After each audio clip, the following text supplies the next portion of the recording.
Hi guys, we're hiking in the mall today. I'm going to go and buy some new hiking boots, so I'll take you on a journey of how I choose my boots. Yeah, we'll see what they've got to offer. I've got a few shops I need to go and see, but yeah.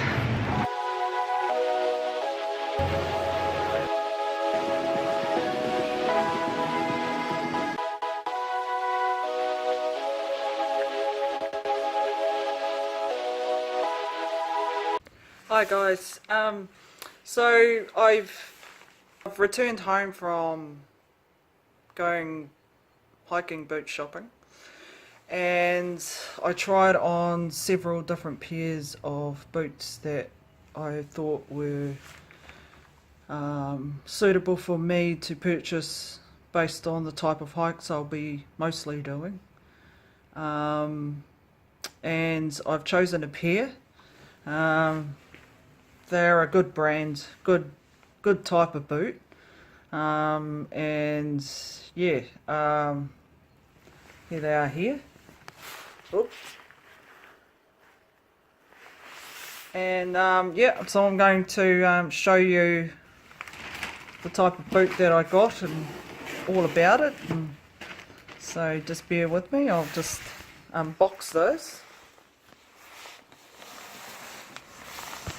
Put this here. There we go.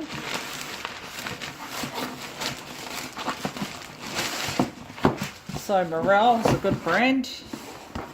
I've got these ones. What are they called? Gore-Tex. So what did I look for when choosing a boot? Well, obviously the outsole, so the tread. So when you're looking at the tread of the boot, obviously the chunkier the tread, the better it is in the wet, in the mud.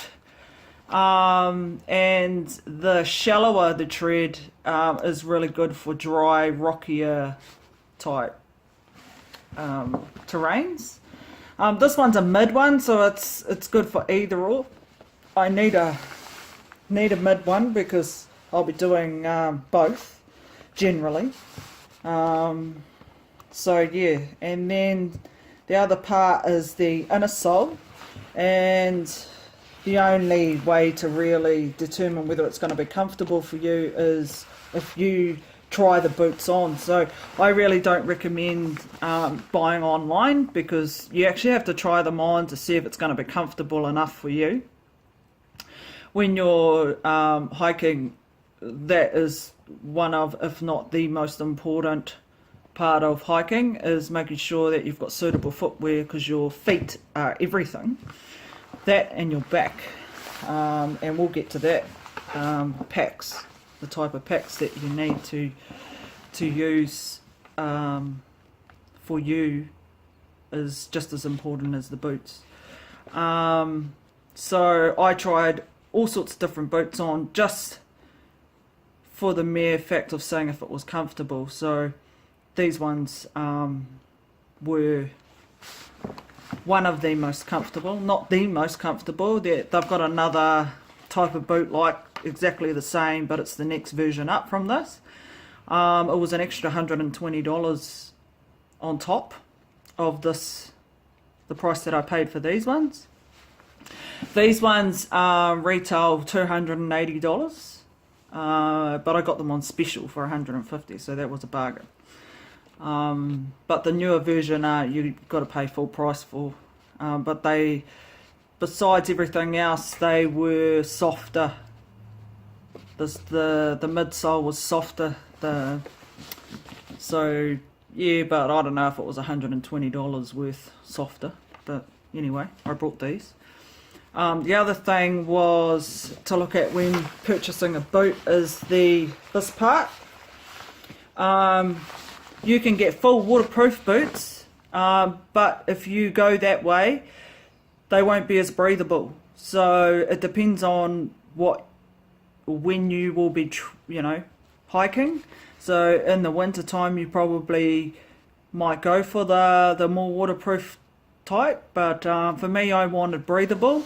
These are also waterproof, but they're not full waterproof, but they are waterproof. They're lined with a special fabric that keeps them reasonably waterproof. So but you can purchase other things that can cover your boots and right up your leg anyway, for if you're going to be walking in rivers or whatever. So you know, it's not, to me it's not 100% necessary to find a full waterproof type boot. I think for me, breathable is more important, because when your feet sweat and you're on long, you know, hikes, you tend to be more prone to blisters when you don't have breathable boots, because your feet get wet and damp inside the boot, and then you rub, your toes rub and your feet rub, and then you end up with all these blisters. So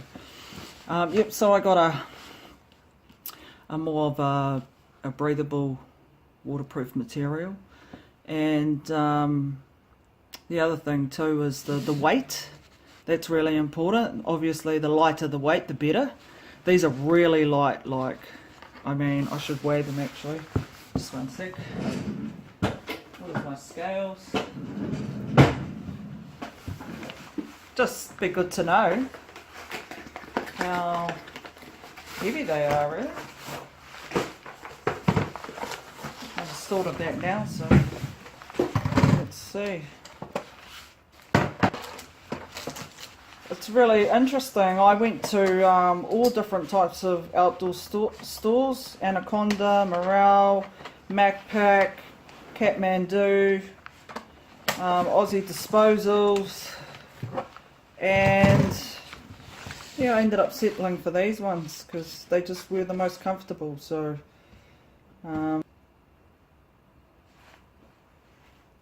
okay, so one boot weighs 470 grams, so close to half a kilo. So that's pretty light. I don't know if they can get, probably could get lighter. So yeah, I think, yep, one thing I want to reiterate is the best way to buy the boots, or to buy you some proper boots, is to go and try them on, and just try on as many as you can, and yeah, go with the most comfortable and what you're looking for. The other thing I wanted to mention was that the other thing about the material also being breathable is, with the waterproof boots, they tend to be harder on the outside. So when you walk, you know, if you don't like that feeling of the hardness, then the full waterproof ones may not be suitable for you. So with the boots that I got, because they're breathable, they're actually softer on top. So that's really something to think about. And the other thing too is that I got a bit of a higher boot so that it supports the ankles, and there's a lot of support around the inside of the boot.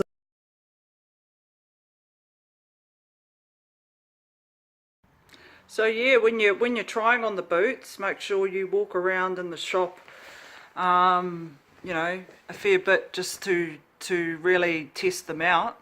Make sure they are comfortable for you. You know, don't just try one on and go, yeah, it fits and it feels okay.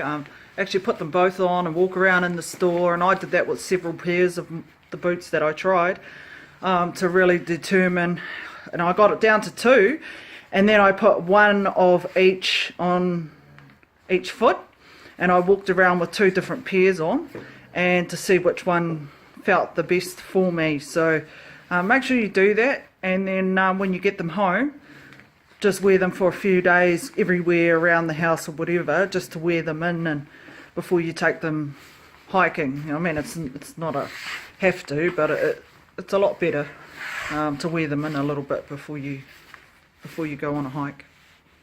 But yeah, just some tips to think about what type of boot and what to look for in a boot. I just thought I'd let you guys know that.